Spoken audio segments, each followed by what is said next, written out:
E o que nós vamos ver aqui serve para a sua família agora, nesse momento. Mas serve também para você que ainda não constituiu o seu núcleo familiar, ainda não casou, ainda não teve seus filhos, porque a palavra de Deus é atemporal. A palavra de Deus ela serve em todos os lugares, em todos os momentos. Então deixa o teu coração aberto para o que a gente vai ver aqui sobre família. E isso é algo muito importante, sabe por quê? Porque a família sofre muitos ataques, muitos, o tempo todo e de todos os lados, muitas vezes até de dentro da própria família, por parte daqueles que justamente teriam que fazer de tudo para protegê-la. E diante de uma séria ameaça para a família, nós vamos ver o que a rainha Esther, que está registrada lá na Bíblia, olha o que ela exclamou, olha o que ela disse quando ela percebeu uma iminente ameaça para a sua família. Como suportarei a destruição da minha própria família? E eu queria que você declarasse isso junto com Esther, junto comigo, nesta manhã. Vamos declarar isso juntos? Como suportarei a destruição da minha própria família? Senhor, nos ajuda a não suportar a destruição da nossa família. Nos leva para a tua palavra agora, que nos prepara, que nos fortalece, para assim, fortalecidos no Senhor e na força do seu poder, resistirmos e consolidarmos a nossa unidade como família. Que nesta manhã casamentos sejam restaurados, famílias sejam restauradas. Que nessa noite, que nesse dia o Senhor estabeleça aqui, Senhor, as bases sólidas de um relacionamento familiar, inabalável, em nome de Jesus. Amém. Como suportarei a destruição da minha família? Olha, é estarrecedor perceber pessoas vendo ou fazendo de conta que não estão vendo a sua família ser destruída. Sabe, como se nada tivesse acontecendo. E parece que muita gente, em vez de lutar mais contra a destruição da sua família, aumentou a sua capacidade, sabe de quê? De suportar a destruição dela. Certa vez eu estava ministrando num curso de casais, um evento de família, e um homem com um sorriso debochado, ele disse o seguinte: eu nem preciso disso, porque eu sei tudo sobre casamento, eu já tive 3. Pois eu tenho a convicção de que esse acúmulo de destruição de casamento e de família é justamente porque ele não entendeu o que é o casamento. Não entendeu o que é a família. E eu falo disso de público porque ele falou num curso, ele falou abertamente. Mas olha comigo para a história de Esther, registrada na Bíblia, para a gente reforçar o nosso cuidado com a família, como é a vontade de Deus. Vamos ver como é que é uma família realmente abençoada. Família abençoada pratica os valores do reino de Deus. Vamos juntos? Família abençoada pratica os valores do reino de Deus. A família e o povo inteiro de Esther estavam justamente sob ameaça, sabe por quê? Porque eles viviam os valores do reino de Deus. E isso incomodava muita gente, especialmente um homem chamado Amã. Olha o que está aqui em Esther, capítulo 3, versículo 8 em diante. Então Amã disse ao rei Assuero: existe um povo espalhado e disperso entre os povos em todas as províncias do seu reino, cujas leis são diferentes das leis de todos os povos.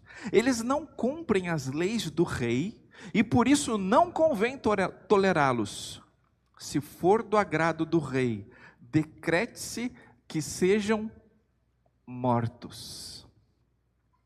A lei que Esther e a sua família tinham o compromisso de seguir, em primeiro lugar, era a lei do reino de Deus. E muitas vezes, eu acho que você já percebeu isso, né? Os valores do reino de Deus contrariam as leis, os valores, os costumes dos reinos deste mundo. E nós precisamos lembrar também que este mundo tem um rei por trás de todos os governantes. A gente viu isso aqui há algumas semanas. Tem um governante tenebroso, Efésios 2:2. Vocês andaram noutro tempo, segundo o curso deste mundo, segundo o príncipe da potestade do ar, do espírito que agora atua nos filhos da desobediência. E por atuação desse governante aí, associado à própria inclinação carnal que opera no ser humano, é uma coisa dupla aqui, tá? Esse príncipe da potestade do ar aqui, Satanás com seus demônios, eles têm ódio de Deus, ódio do povo de Deus, ódio do jeito de Deus, e eles querem que a gente faça as coisas do jeito que não é o jeito de Deus. Mas não vão botar toda a culpa no diabo não, né? Qual que é a nossa vontade? Qual que é a nossa inclinação? Será que precisa do diabo para a gente querer coisas que não são coisas, que são os valores do reino de Deus, a cultura do reino de Deus? Então se associa essas duas coisas. O diabo, por um lado, mas a nossa própria inclinação, chamada iniquidade. Sabe o que é iniquidade? Iniquidade é dentro de nós o desejo de viver os valores que não são os valores do reino de Deus. Iniquidade é o desejo de viver os desejos da carne. Existem duas palavras com que dois conceitos que se complementam, iniquidade e transgressão. Aqui tem uma linha. Então eu não posso passar por lá de lá, mas a minha vontade de passar por lá de lá é iniquidade. E quando eu passo para o lado de lá, por causa da minha vontade, então eu estou em transgressão. Iniquidade é o meu desejo de ir para lá, transgressão é quando eu vou para lá. Então, a verdade é que dentro de nós tem essa batalha, o Espírito milita contra a carne, um querendo coisas diferentes, o Espírito querendo que a gente se sujeite aos valores do reino de Deus, e a carne querendo que a gente se sujeite aos valores desse mundo. E quando a gente não vive os valores desse mundo, a nossa carne grita, mas o mundo grita, as trevas gritam, porque querem que a gente viva as coisas mundanas, as coisas demoníacas, que estão todas misturadas.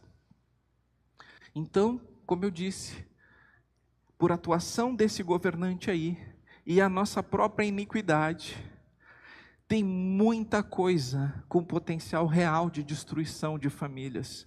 O adultério, a pornografia, o vício em apostas, o endividamento, bebidas descontroladas, hábitos que são colocados em primeiro lugar em detrimento do casamento e da família, e por aí vai. Satanás nunca vai ficar satisfeito até destruir a sua família. Como Amã, que tipificava a inveja e o desejo de destruir Satanás, quando ele olhava para o povo, para a família de Esther, quando Amã olhava para o pai adotivo de Esther, chamado Mordecai, ele queria destruição. Olha só o que Amã diz, Esther 5,13: porém, tudo isto não me satisfaz, enquanto eu vir o judeu Mordecai sentado junto à porta do rei. Satanás não se satisfaz enquanto ele vê você orando, enquanto ele vê você meditando nas Escrituras. Satanás não se satisfaz enquanto vê você aqui. Ele não vai descansar até afastar você de Deus, até afastar você do rei, até destruir a sua família, destruir tudo que você coloca a mão. É isso que ele quer. Ele não vai ficar satisfeito. As famílias são destroçadas, e antes era assim, ó, lá fora, lá no mundo era o divórcio, lá no mundo eram os adultérios. Agora normalizou, tanto faz se é dentro, se é fora da igreja. As pessoas abandonam a família com tanta facilidade. Sabe por que esse ódio todo? Porque Esther, porque o seu pai adotivo Mardoqueu, ou Mordecai, dependendo da versão, viviam os valores do reino de Deus. Eles não se prostravam diante do homem. Eles não viviam a cultura do Império Persa, eles viviam a cultura do reino de Deus. Uma família abençoada vive os valores do reino de Deus. Para nós, discípulos de Jesus, não importa o que o mundo faz.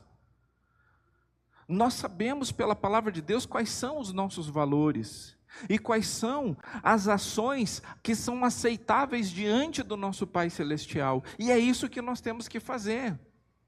Segundo, família abençoada não subestima as ameaças. Vamos juntos? Família abençoada não subestima as ameaças. Sabe, esse Amã aqui, ele conseguiu convencer o rei que se promulgasse uma extinção de todo o povo judeu no Império Persa, que era o maior império do mundo naquele período.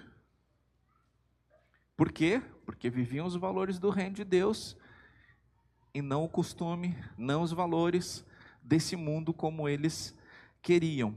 E ele conseguiu, então o rei promulgou uma lei que não podia ser revogada. E Ester, em meio a esse período conturbado, ela tinha uma posição que a gente pode considerar privilegiada. Sabe por quê? Porque ela era a rainha. Ela era rainha. E quem sabe ela pudesse pensar, bom, eu sou a rainha. Por mais que Amã tenha ódio da minha família, por mais que ele tenha ódio do meu povo, em mim ele não pode tocar. Eu sou a rainha. Mas Mordecai envia uma mensagem para ela. Olha só, Ester 4,13. Então Mordecai pediu que respondessem a Ester: não pense que por estar no palácio real, você será única entre todos os judeus que conseguirá escapar. Você percebe o que ele está dizendo aqui? Não pense que isso não vai chegar em ti. Não pensa que por causa que está tudo bem agora, porque nesse momento tu tens uma posição privilegiada, não pensa que o problema não vai chegar em você. É muito comum, mas muito comum mesmo, provavelmente você sofra disso, porque é algo muito comum a nós, seres humanos, é sofrer de um viés de otimismo irrealista. Já ouviu falar sobre isso? Viés de otimismo realista. Vou dar um exemplo de um viés de otimismo. O viés é sempre uma visão enviesada, uma visão distorcida, uma visão particularizada que não vê o todo, né? Otimismo, vai dar certo. Irrealista, não, vai dar certo mesmo, não, é impossível dar errado. Um acidente nunca pode acontecer comigo. A pessoa vê, né, um acidente e ela pensa assim, comigo nunca vai acontecer um acidente desses, não comigo, até que acontece. Essa doença eu nunca vou ter, até que tem. Sabe quando alguém fica sabendo, olha, o fulano está com câncer. Olha, o fulano aconteceu tal coisa. E a gente pensa que isso é tão distante de nós, né? Não, comigo não vai acontecer. Na família, o viés de otimismo irrealista, ele é um grande problema. Porque a gente pensa, com a minha família não vai acontecer, com o meu casamento não vai acontecer. Isso também tem a ver com ingenuidade. A ingenuidade destrói uma família.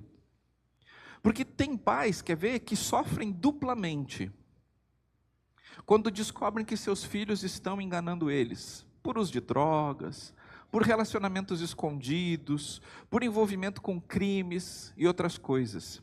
Sofrem pela gravidade da situação do filho, né? Meu filho está envolvido com drogas, meu filho está envolvido com traficantes, meu filho está vivendo tal situação.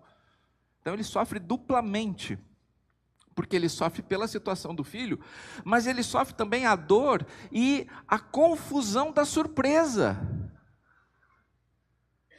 Porque sempre disseram, meu filho não, não, minha filha, nem pensar. Meus filhos são anjos. Se você já pensou isso a respeito dos seus filhos, você está sofrendo do viés de otimismo irrealista. Meu marido só tem olhos para mim. E as mulheres estão em cima do meu marido, mas ele é muito tapado, ele nem percebe. A minha esposa é bela, recatada e do lar. Nós não temos mais intimidade sexual, mas eu vejo que para ele está tudo bem. Eu vejo que para ela está tudo bem. Não tem problema eu ficar só conversando com aquela pessoa. É só uma amizade, é só uma conversa. Não vai acontecer nada.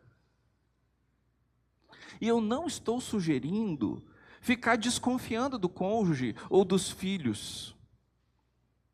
E viver uma vida paranoica vendo o problema em tudo. Não é isso que eu quero dizer. O que eu quero dizer é que se tem seres humanos na sua família, eles são suscetíveis à tentação. E se não estiverem permanecendo em Jesus, estarão vulneráveis ao pecado. Tem seres humanos na sua família, sim ou não? Então não subestime as ameaças. Eu conheço pessoas que tinham uma família perfeita. Perfeita. A gente, quando chegava dentro da casa da pessoa, sentia que estava sujando o ambiente. Você já teve uma sensação assim? É tudo tão perfeito lá, que você ali chega a ficar todo errado, não sabe nem como sentar e nem se podia sentar ali naquele sofá. Tudo perfeito. A experiência da mesa. Experiência da mesa. Tinha isso. A experiência da mesa. Filhinho. Acabou a família. Acabou a família. Por quê? Porque a minha família não. Aí os sinais vão acontecendo. Não, minha família não. Não, meu marido não. Não, minha esposa, não, meu filho não. Olha, gente, isso é muito sério. Ingenuidade é um problema. Eu sou casado com a Paula. Nós estamos completando 20 anos de casamento e eu não duvido do caráter dela. Não duvido do caráter da Paula. Mas eu não duvido do que a Paula pode fazer se ela não estiver permanecendo em Jesus. Eu nunca, jamais vou trair a Paula. E toda vez que eu disse isso, nesses 20 anos, né? A Paula disse, deve me dar um frio na barriga quando tu disse que tu nunca vai me trair. Mas Paula, se eu permanecer em Jesus, eu nunca vou te trair. Nunca. Se eu permanecer em Jesus. Não subestime o que você pode fazer sem Jesus. Você olha e diz assim, não, o que aquela pessoa fez eu não sou capaz de fazer. É sim. É sim. Você tem os mesmos cromossomos que aquela pessoa tem lá. Os seus cromossomos são formados da mesma coisa que aquela pessoa lá. E você vive no mesmo mundo. Então, não subestime as ameaças. E de vez em quando é bom o Mordecai dizer para nós, o Mardoqueu dizer para nós assim, não pense que porque você está tudo bem agora, que o problema não vai chegar em você. Famílias abençoadas são aquelas nos quais todos reconhecem as ameaças e redobram suas raízes em Cristo, permanecem em Jesus, porque sabem que negligenciar o relacionamento com o Senhor torna a família vulnerável. Terceiro, família abençoada aceita orientações saudáveis. Juntos? Família abençoada aceita orientações saudáveis. Esther estava num impasse. Mas Mordecai ajudou ela a lembrar o que estava em jogo. E não só isso você vai ver. Mordecai lembrou que ela estava numa posição na qual ela podia fazer alguma coisa. Olha o que Mordecai diz para ela, Esther 4,14. Pois, se você ficar calada nessa hora, socorro e livramento surgirão de outra parte para os judeus, mas você e a família do seu pai morrerão. Quem sabe, se não foi para um momento como este que você chegou à posição de rainha. Mordecai ajudou ela dizendo o seguinte: não pensa que só porque tu é rainha, nada vai te acontecer. Não subestime as ameaças. Mas ele também está dizendo o seguinte, olha só, Tu pode fazer alguma coisa. Tu tem uma posição na qual tu pode agir. Quem sabe não foi exatamente para um momento como esse que tu chegou nessa posição. Nessas mais de 2 décadas de ministério pastoral, eu já tentei ajudar tanta gente, avisando sobre o risco de não tomar uma posição que a palavra não orienta. Ou melhor dizendo, o risco de não tomar uma posição que a palavra diz para tomar. E uma das coisas que eu concluí, meus irmãos, é o seguinte: quando uma pessoa está obstinada, não tem nada que possa ser dito ou feito. Nada. Às vezes a pessoa diz assim, não, fala com o pastor, vai lá e fala com o pastor, que vai resolver. Como se a gente aqui tivesse uma palavra mágica.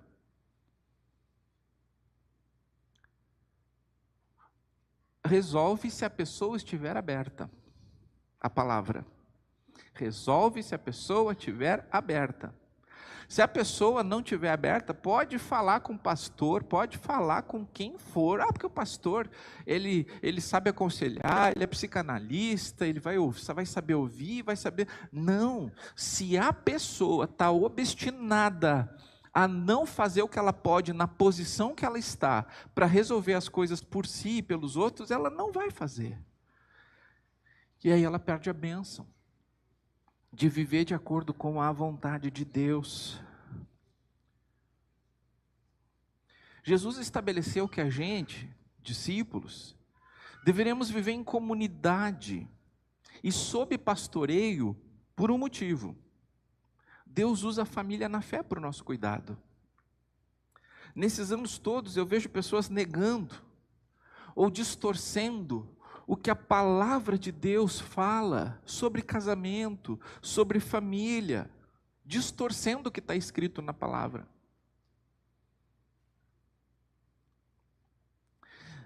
Selecionando textos da palavra para embasar a sua obstinação de destruir a própria família, de destruir o próprio casamento. E eu vejo cada vez mais crentes indo para a internet para buscar opiniões que dão coceirinha nos ouvidos. Lembra que a palavra de Deus diz, vai chegar um tempo que as pessoas vão ficar em rodinha ali procurando ouvir palavras que dão coceirinha nos seus ouvidos. Já chegou. Está lá na internet. Tudo que você quer ter certeza, você vai ter na internet, tudo. Se você quer ter certeza que a Terra é uma esfera, um globo, você vai conseguir embasar isso. Se você quer firmar a convicção de que a Terra é plana, você consegue na internet também. Sabia disso? Se você quer ver no mundo provas da existência de Deus, na internet você vai conseguir também. Agora, se você quiser firmar a convicção de que Deus não existe, na internet também tem. Tudo.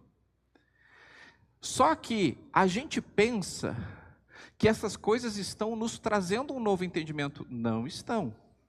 Elas estão reforçando o nosso questionamento. Elas estão reforçando as nossas dúvidas. E no final das contas, elas estão reforçando os nossos desejos.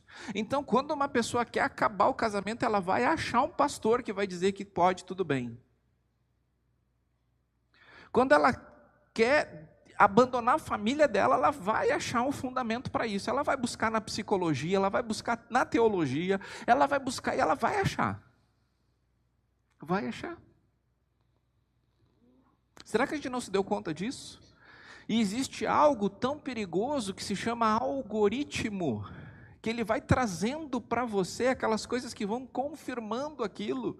Mas uma família abençoada, ela se alimenta com orientações saudáveis. E as orientações saudáveis são as que são da palavra de Deus. É preciso estar aberto para pessoas que vivem a palavra e nos ajudem a viver a palavra. Ouvir pessoas que nos lembrem da nossa posição. Sim, tu é o marido. Tu é o marido e tu pode fazer algo num momento como esse. Deus te deu a liderança do lar, a liderança da família. Deus te colocou como cabeça aí para guardar, proteger, lutar pela tua família. Deus te colocou numa posição em que tu pode resgatar esse casamento, que tu pode resgatar a tua família. Ufa, ainda bem que é o homem. Você é a esposa. Deus deu para você sabedoria. Você tem uma posição que você pode fazer algo. A mulher sábia edifica o seu próprio lar. Tem poder na mulher. A Bíblia fala que o marido lidera e a mulher se submete. Mas sabe por que Deus diz para a mulher, submeta-se ao seu marido, e não diz para a mulher, submeta a você a sua mulher? Porque ambos são iguais. Ambos são iguais diante de Deus. Então Deus tem que dizer para um dos iguais o seguinte: olha, segue a liderança dele, porque 2 líderes não vai dar certo. Então Deus diz para a mulher, você mulher, eu e você aqui, aceite a liderança do seu marido. Ela precisa voluntariamente fazer isso. E tem marido aqui que vai concordar comigo, se a mulher não quiser, não tem liderança possível no lar, não é verdade? Então ela precisa dar um passo e dizer assim: marido, lidera. Deus está pedindo para eu apoiar a tua liderança. Mas para mim a maior prova de que a mulher é tão capaz quanto o homem é que o negócio de Deus é direto com a mulher. Sabe? Então, você é mulher, tem muito poder para você, num momento como este, restaurar o seu casamento. Para você, num momento como este, restaurar a sua família. Você é pai, você é mãe. É num momento como esse que ser pai, que ser mãe vai fazer a diferença. O momento é ameaçador, ali tinha uma sentença de morte. Não é uma brincadeirinha. É sentença de morte, decretada no Império Persa, que não pode ser revogada a lei. E diante da sentença de morte, alguém está dizendo o seguinte: para um momento como este, você pode fazer alguma coisa. Então talvez já tenha uma sentença de morte sobre o teu casamento, talvez já tenha sentença de morte sobre a tua família, mas num momento como esse, quem você é, nas mãos de Deus pode fazer diferença. Você crê? Amém? Amém. Tem muita coisa que você pode fazer em um momento como esse, com Jesus. Sabe, nós estamos dando um passo muito importante como igreja, que é o aprofundamento da nossa vida comunitária. Do único jeito que isso é possível. Vivendo como uma grande comunidade, um grande grupo, mas também vivendo em grupos menores. Para que a gente caminhe ao lado de pessoas que vão nos lembrar: ei, é para um momento como este que Deus te dá forças. Então tem sido muito especial. Essa semana nós tivemos o nosso primeiro encontro dos pequenos grupos da comunhão. Essa oportunidade vai ser para toda a igreja. Como é importante ter essas pessoas ao nosso lado, que vão nos dar encorajamento, conselhos, lembranças. Quarto, família abençoada tem sacrifício voluntário. Vamos juntos? Família abençoada tem sacrifício voluntário. Tem muita gente que mataria para proteger a família. Mas tem pouca gente que morreria para proteger a família.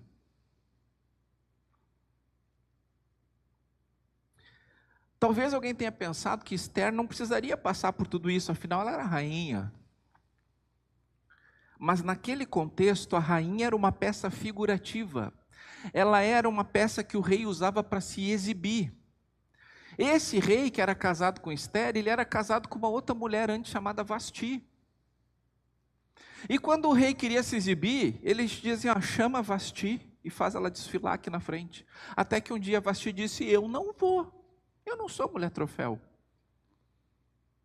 E aí essa mulher foi banida. E aí foi feito um concurso com harém de mulheres, e Esther foi escolhida.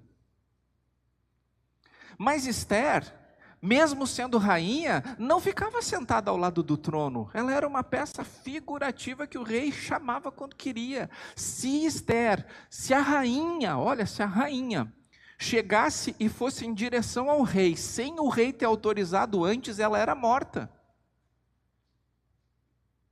Já pensou? A própria rainha, se aproximasse do rei sem ser chamada, era morta. Então, Esther não estava nessa posição privilegiada, e Mordecai lembrou ela, né? Não pense que por você ser a única que está aí no palácio, a morte não vai chegar em você. Agora, se aproximar do rei é o que poderia preservar a família dela. O pai adotivo, os familiares e o povo todo. Ela precisava dizer para o rei: rei, tem uma coisa muito errada nessa lei aí, que está mandando matar minha família, que está mandando matar o meu povo. Ela precisava falar com o rei. Mas, se ela chega na presença do rei sem ter sido chamado, o que acontece? Ela o quê? Morre. E para proteger a sua família e o seu povo, foi justamente o que ela se dispôs a fazer. Esther 4,16. Irei falar com o rei, ainda que seja contra a lei. Se eu tiver que morrer, morrerei. Já pensou? Se eu tiver que morrer, eu vou morrer. Mas eu vou morrer lutando pela minha família.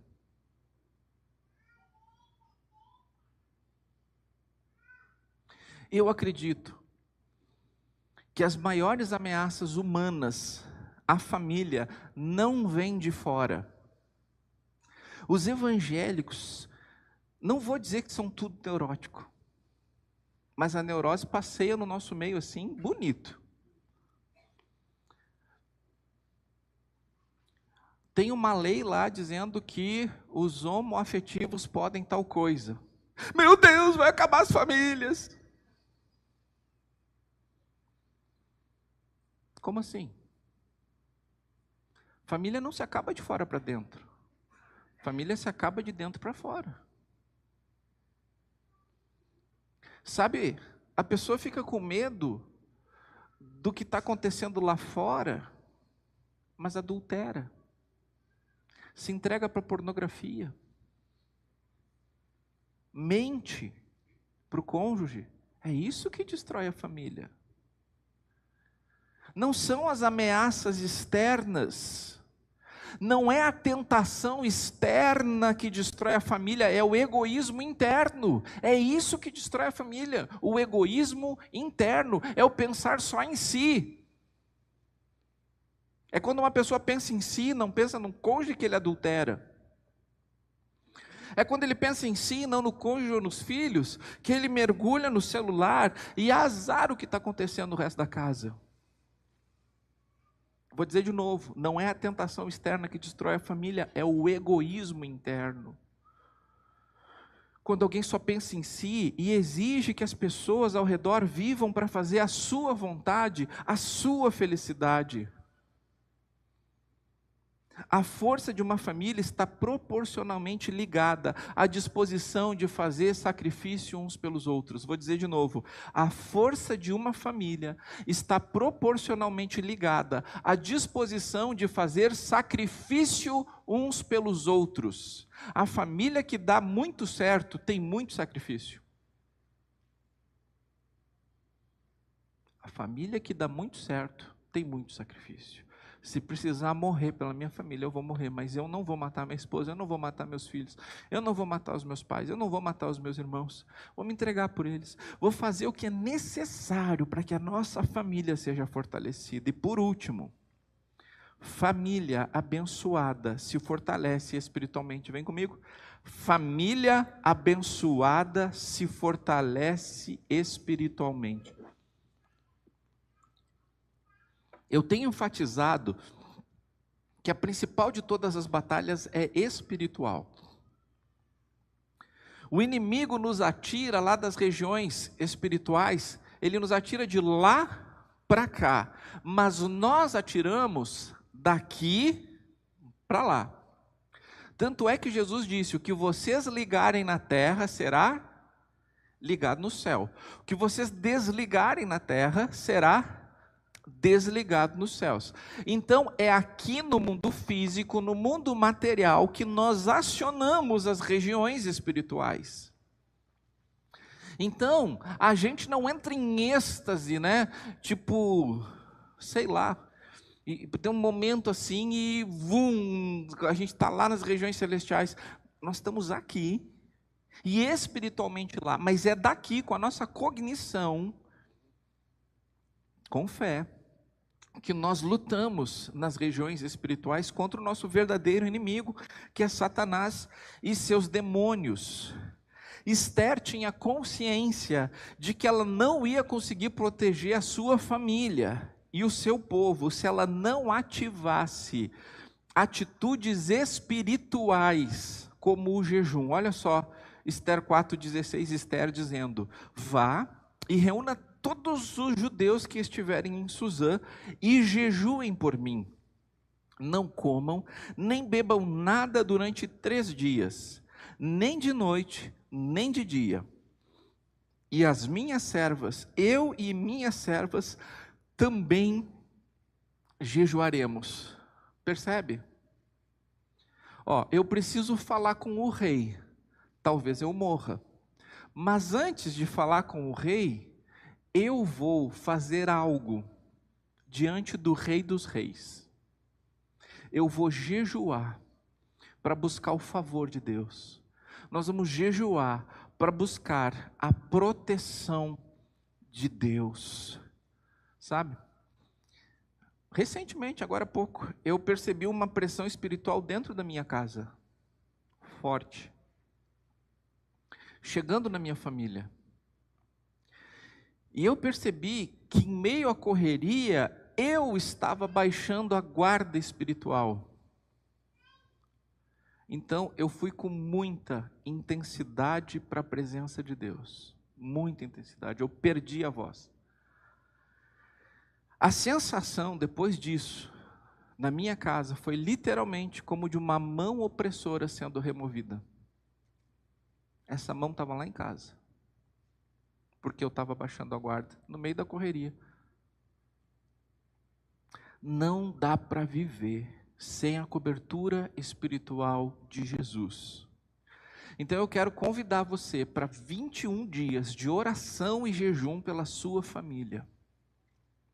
21 dias de oração e jejum pela sua família. De 11 a 31 de maio.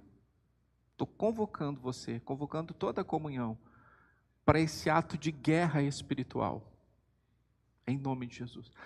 Eu não sou casado ainda, moro com os meus pais. Abençoa a tua casa onde tu mora, abençoa a casa dos teus pais. Mas eu moro sozinho. Faz isso pela família que você ainda vai construir. Mas vamos todos, durante 21 dias, jejuar e orar. É assim que lutamos nossas guerras, amém? É assim.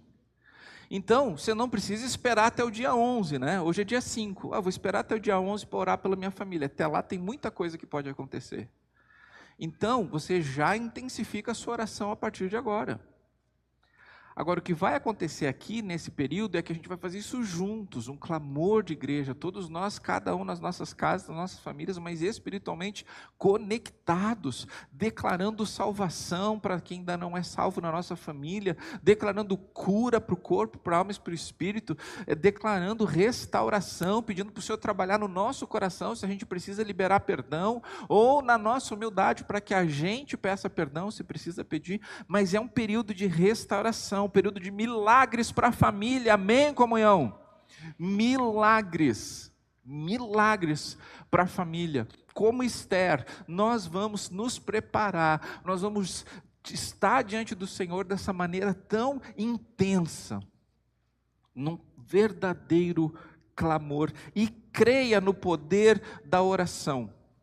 Sobre o jejum, você decide como vai fazer, se vai nesses 21 dias fazer todos os dias um período do dia, ou se você vai fazer 3 dias direto, um não faz 3 dias direto, um não faz, um sim, um não, sim, um não, sim, um não. Se você vai ficar os 21 dias, Você vai definir com Deus como é que vai ser esse período, ok? Eu só recomendo que você ingira água, líquidos nesse período e que você não deixe de tomar sua medicação, certo? Mas que você faça o jejum dos sólidos de acordo com as recomendações médicas importantes para você, tá bom?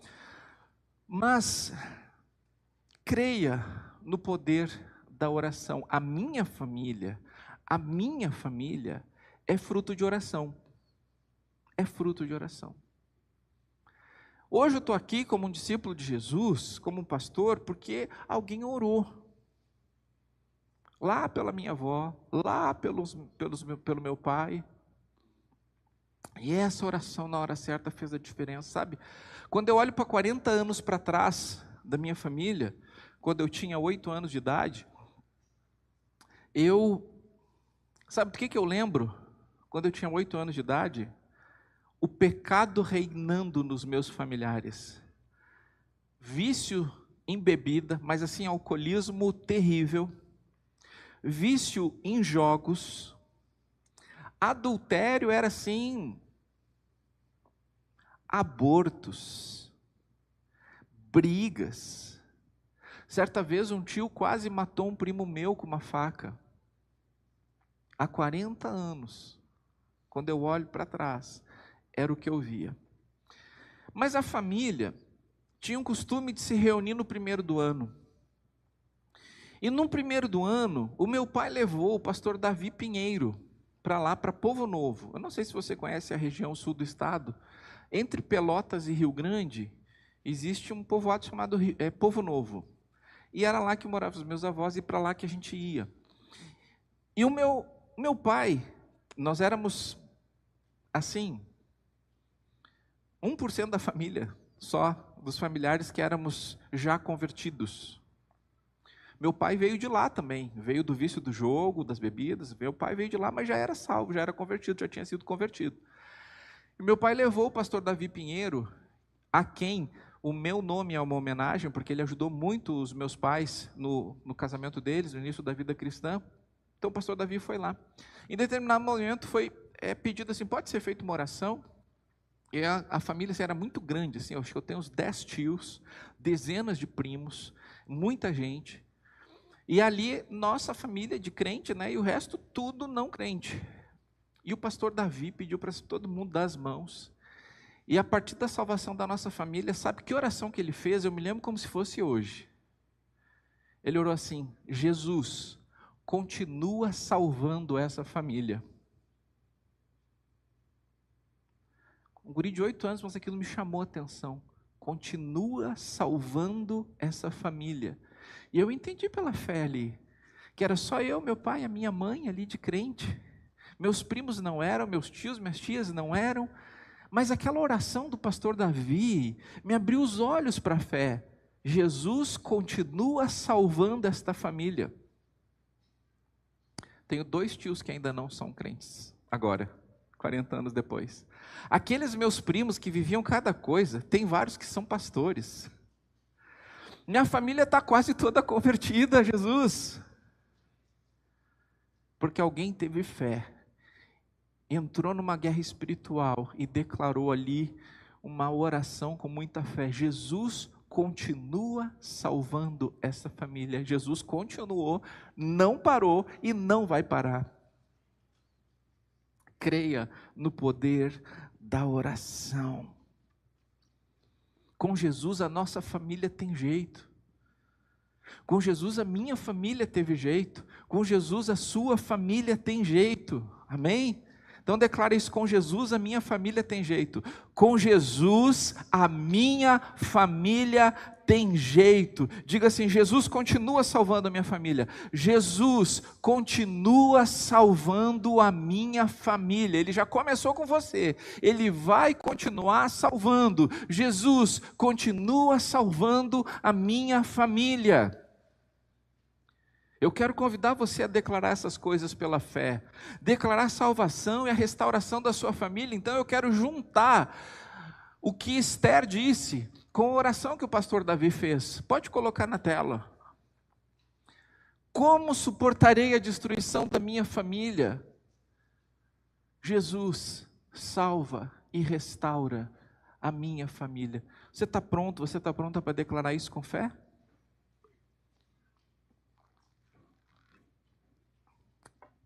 Então vamos declarar isso com fé em nome de Jesus. Você vai ver milagres. Está preparado para isso? Eu me lembro uma vez,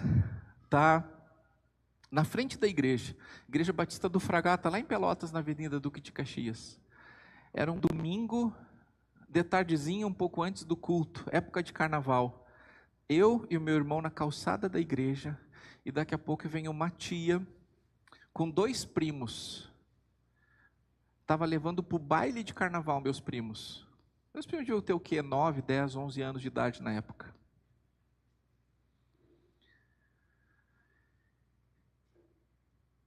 Mas já tinha uma oração ecoando ali.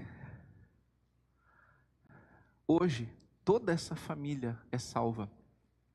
Meus 2 primos são convertidos e um deles é pastor. Eu lembro até hoje, eles passando para o baile na frente da igreja, para aquele bailão de carnaval. E era uma coisa tão distante a possibilidade de um dia eles irem num culto, que dirá estar pregando no culto. Um dos meus primos é um dos pastores da equipe da Monte Serra em Porto Alegre. Jamais manejaria uma coisa dessas. Porque Deus continua salvando. Mas você tem que se levantar. O meu pai pegou o pai desses meus primos que estavam indo para o carnaval e foi lá falar de Jesus para ele, foi lá orar para ele. Tem que se dispor. Quando a gente morava lá em Pinheiro Machado, meu pai levou um irmão para morar na casa dele, na nossa casa. Quando a gente foi para Porto Alegre, meu pai levou um irmão para morar lá também, para morar na igreja, numa casa da igreja. Então o cara tinha que estar na igreja mesmo, né? Quando não fosse, tinha que estar na igreja, porque a casa era na casa da igreja, o prédio. Então hoje o que parece ser impossível para você, para Deus não é. O que não pode acontecer é você suportar a destruição da sua família. Aí acabou. Aí acabou. Se você olha para o seu casamento e pensa assim, acho que vai acabar. Puxa vida, você está suportando a destruição da sua família. Quando você olha para os seus filhos e pensa, não tem mais jeito, você está suportando a destruição da sua família. Não vamos suportar. Amém? Vamos declarar isso juntos? Como suportarei a destruição da minha própria família? Jesus salva e restaura a minha família. Essa última parte de novo, fecha os olhos e diz isso para Jesus. Jesus salva e restaura a minha família. Mais uma vez, Jesus salva e restaura a minha família, em nome de Jesus.